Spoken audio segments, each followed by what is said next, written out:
So my name is Rhona Murray, and this is my colleague Joanna Fennell. I work for Ancestry, and Joanna works for Ancestry ProGenealogists. And together we've put together a talk for you just to help you trace your ancestors back to 1916. We're going to cover a number of topics, Easter Rising collections that we have on Ancestry, as well as the Royal Irish Constabulary collection. So having a look at British Army records as well for you today. And then Joanna's going to take us through a really good case study, looking at all of those record types under one family, the Kent family. So to begin, I'll talk about the 1916 Easter Rising collections on the Ancestry website. Back in March, to commemorate the centenary, we launched the Courts Martial files dating from 1916 to 1922. Over the course of 1916, martial law was declared on the 25th of April, and 181 people were tried by courts martial. Within the collection itself, there are actually over 2,000 names. Reason being, some of the records actually date until 1917 and 1920s as well. So not just strictly speaking Easter week of 1916. So some really in-depth information in the courts martial files, and essentially the reason for being arrested under martial law was people who were being suspected of pro-independence, but then as well committing treason against the Crown. We have the leadership files within the collection, so what you've got is the actual trial, the courts martial trial records. On the left-hand side in this image, this is Porrick Pierce's courts martial. So this is the 1st of May 1916 when he was tried. He was his offence charged, I'm struggling to reading it at an angle, but essentially tried for staging a rebellion and committing treason to the Crown. He pleaded not guilty, and incidentally his brother was the only one of the 15 leaders to plead guilty. And he was found guilty, and he was ordered to death by hanging.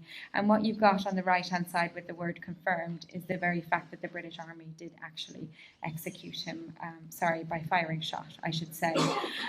The handwritten page that you'll see further to the right is a letter written by Porrick Pierce the night before, on the 1st of May 1916, the night before he was executed, written to his mother, the very last words he ever shared with his mum. Kept within the file, and as you'll see for yourself, that's the original handwriting. His mom never received that letter, so quite poignant information coming through the files. But it's not just the leaders that are found within these documents. This example here is a collection of Irish civilians. This courts martial dates back to an event that took place on the 8th of May 1921 in Lappenduff in County Cavan. An attack by the gentlemen listed was an attack planned against the Royal Irish Constabulary, who were tasked with keeping the peace on the streets of Ireland. So Irish civilians listed within the collection as well as the main leaders. So if any of your ancestors or family stories are perhaps rooted in participation in the Easter Rising and the decade of centenaries all the way up until 1922, this is a great collection to have a look at. You've got photographs within there. This actual photograph is taken from the group file of these men. It's not given a list of who's who, but perhaps if family resemblances of your own family pictures and comparing, you'd be able to pick out your ancestor within the details. Going on from there, then another collection launched in March to commemorate the centenary is the intelligence profiles. So the Irish Citizens' Army were not keeping contemporary records in Ireland at the time, but the British intelligence forces were very much so. So you're getting this live information from the time in a way that we don't have ourselves on the ground. This is actually the profile of Eamon de Valera. More of a characteristic description. He's a very earnest man, a dreamer who sways the crowd. He's greatly admired and is very popular.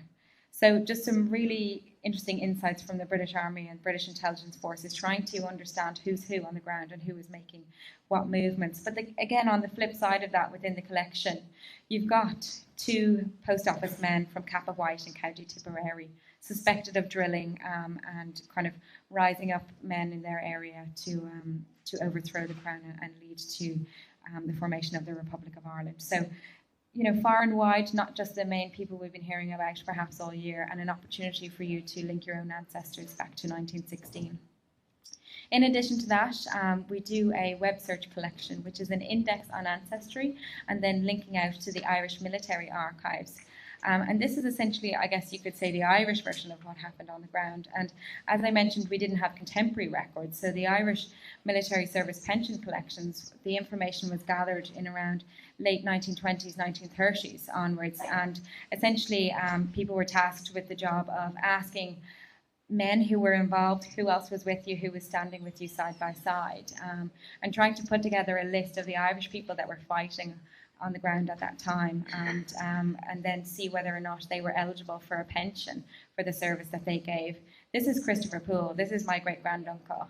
I have a considerable number of family who fought in the 1916 Rising, and within this collection I'm getting his home address in Drumcondra, his date of death, as well as his date of birth, the fact that he was in the Irish Citizens Army and he was in St. Stephen's Green on Easter week.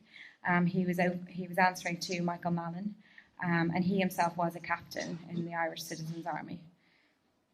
Going on from there, then another interesting collection, pushing up a few years to the 1922, is the National Army Census. Again, digitised by the Irish Military Archives. You can search an index on Ancestry and then click through to the images on Irish Military Archives. This is Patrick Poole, so this is Christopher's nephew. He was born kind of late 1890s, so he wasn't old enough to participate in the 1916. But at the age of 18 in 1922, he was signing up for the Irish Army after the formation of the Irish Free State. So what I'm finding here is that although I'm, the Poole family in my understanding are Dublin based as far as I can go back, he was based in Roscrea and Tipperary in the military barracks down there. So it doesn't immediately jump out as being the correct person, but when you go through to the image, you get information on the next of kin. So I'm actually getting details in terms of Catherine Poole listed there, 61 Marlborough Street, and I know for certain that that's my family. So being able to piece out the information and cross-reference information that you may have from other sources to confirm that you're looking at the right person. So you're talking about 33,000 names within that, and then when you click in the image and see next of kin, you're up to 60,000 names. So a very good collection. Then taking a slightly different turn, the Royal Irish Constabulary were very much in force during 1916. So we're trying to cover the wide base and not just stick to, I guess, the Easter Rising. So on the flip side of the Easter Rising, the Royal Irish Constabulary were essentially tasked with keeping the peace on the ground in Ireland. So what we've launched just this week, actually, to mark back to our past, is the pension records for the RIC. They date from 1873 all the way up until 1925. So the Royal Irish Constabulary was set up in 1814 and it was disbanded in 1922 with the formation of the Irish Free State. But the years you'll see is people, I guess, retiring shortly after and applying for a pension. There's over 130,000 names within it and it covers 1,600 barracks across Ireland. You'll get details of a first name, last name, regiment details. I have a brief example here and Jo will talk about them again later in her talk. So this is a Patrick Allen who was in the RIC and applied for a pension. The reason I chose this record is to just give you an understanding of the family units you can piece together using this as well. You'll see across Allen's name on the top line, scribbled in bigger writing, is his death date. The fact that he died on the 27th of August 1908.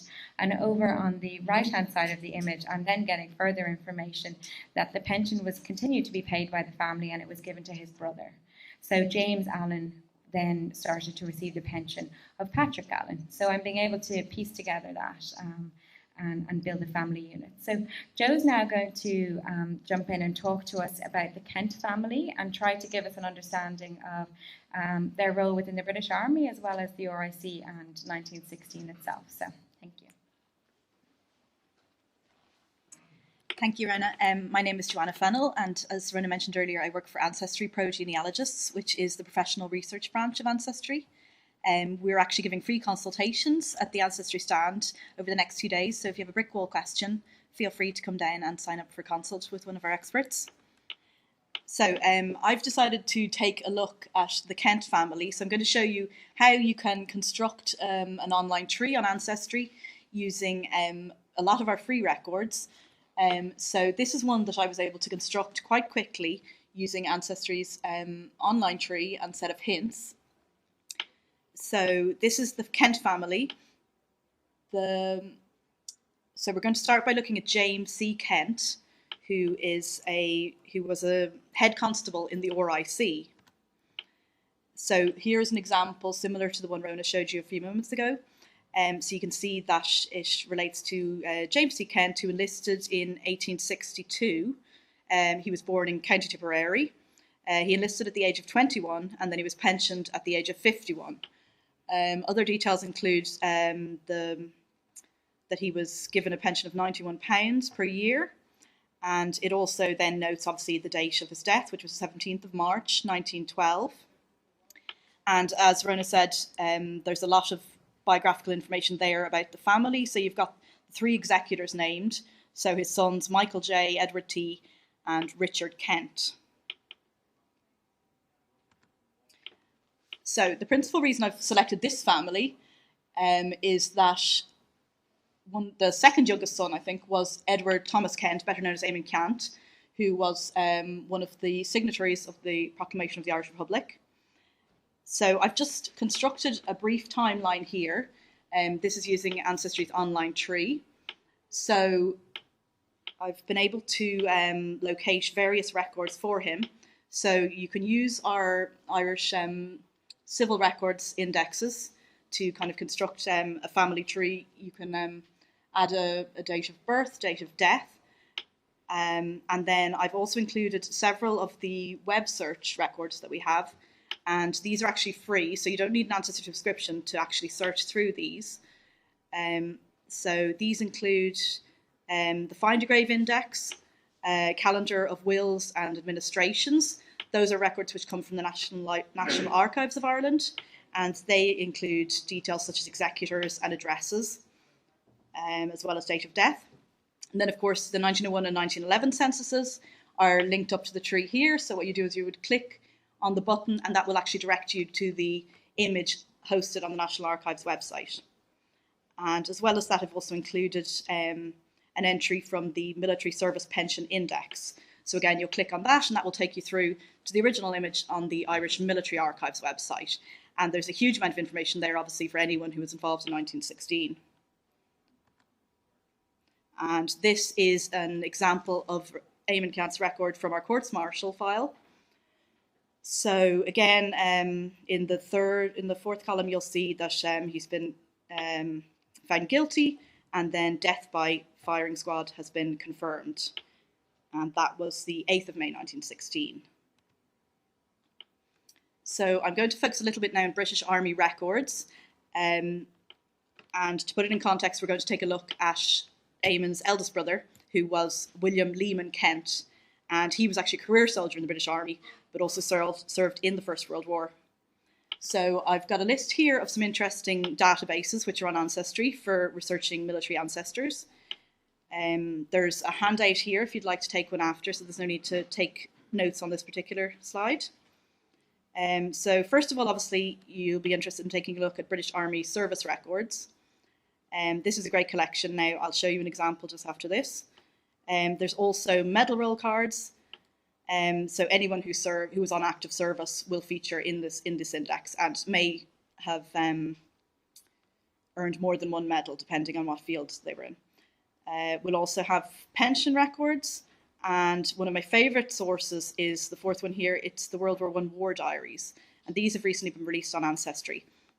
So you will want to search those by regiment, but they'll give you a vast amount of information about what was happening on a day-to-day basis. It'll kind of talk you through the movements of the army on a day-to-day basis, and it often records the death, particularly of officers and casualties as well. So then we have a database of all Irish soldiers killed in the First World War, and then of course there is the Register of Soldiers' Effects. So for those who did die, it'll obviously name a next of kin and the effects that were left. If you use our web search feature, you can also look for the original wills of these soldiers, which are usually written pretty much on a scrap of paper, and I have a good example now for you in a moment. And again, to mention Find a Grave, which is Ancestry's database of graveyard cemeteries around the world. You can also try the Commonwealth War Grave Commission, and that has a lot of information about war memorials and soldiers who died around the world during the First World War. So yeah, just to go and look at a service record. This service record was actually very detailed. It was about 20 pages in length. So I'm just going to show you the first page, just as an example.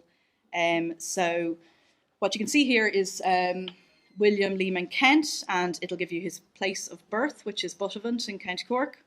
At the very bottom, although it's quite faded, you can read that he enlisted in Dublin on the 8th of August 1898.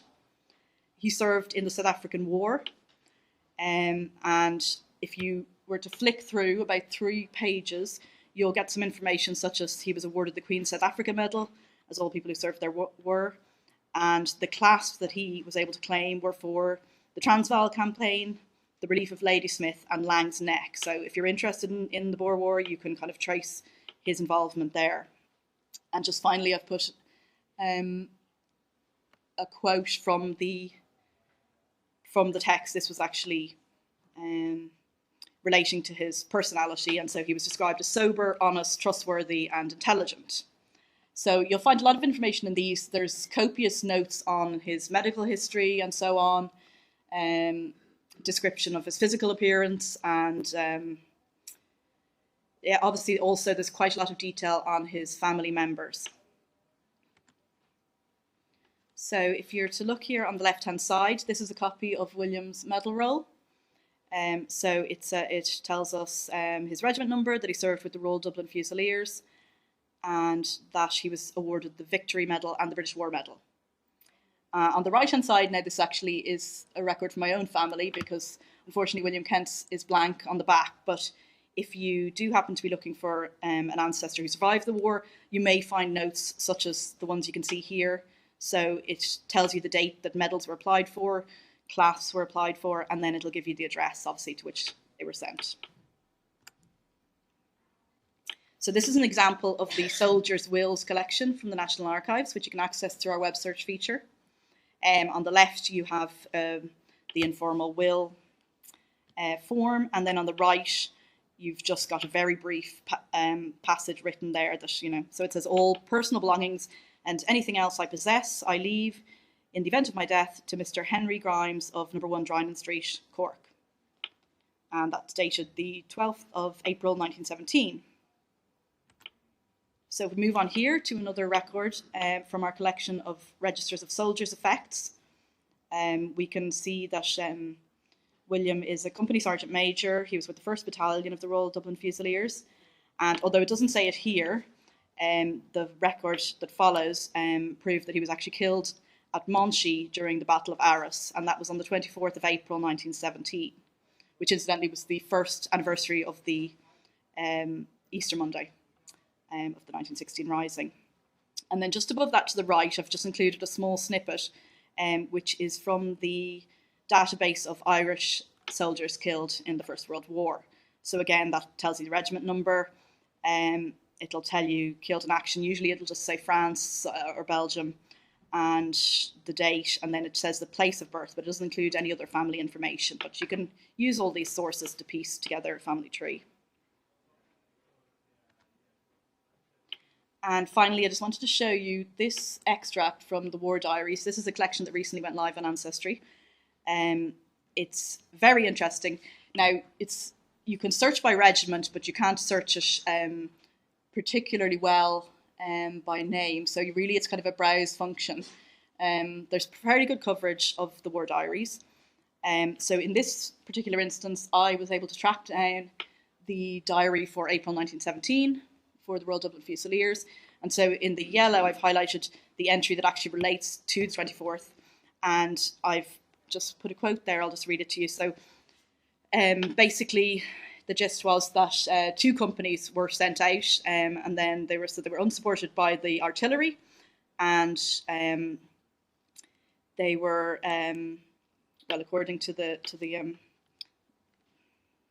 CO, they were with great gallantry, anyway, they were faced by very heavy shell, machine gun and rifle fire, and after stubborn resistance, they were compelled to fall back on the original front line, leaving 1 officer and 19 soldiers killed, 5 officers and 55 soldiers wounded, and 37 soldiers were missing in no man's land.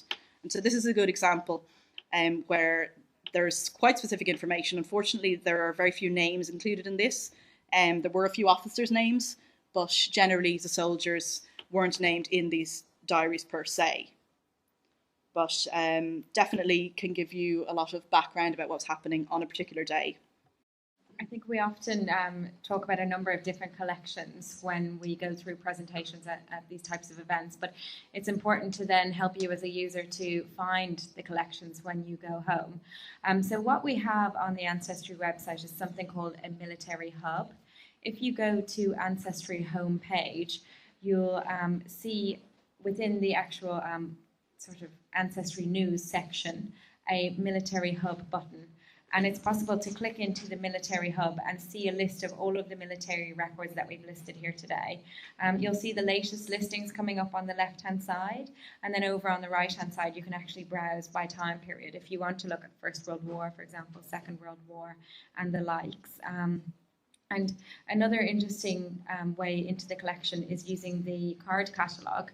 So across the top, you can see a bar which says Home, Family Trees, and Search. But if you were to hover on Search, you'll get a drop-down menu, and the second last option there is Card Catalogue.